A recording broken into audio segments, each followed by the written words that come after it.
It's important to match the width of the print roller in your BradyPrinter i7100 to the width of your print ribbon and media. This will reduce wrinkling and extend the life of the printhead.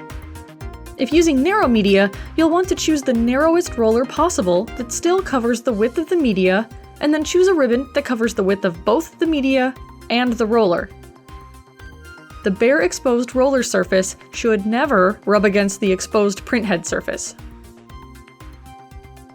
To change out your print roller, first, pull the labels out of the way of the printhead.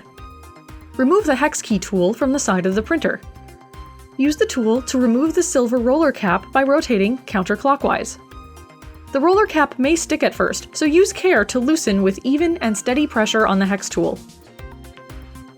Remove the current roller and replace with the roller you wish to use, inserting the recessed end of the roller first.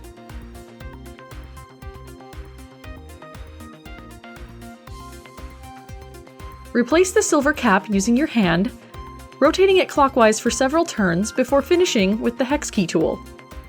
Be very careful that the silver cap does not cross-thread.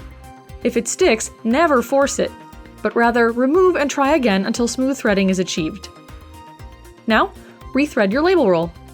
The media, ribbon, and print roller are now all sized properly.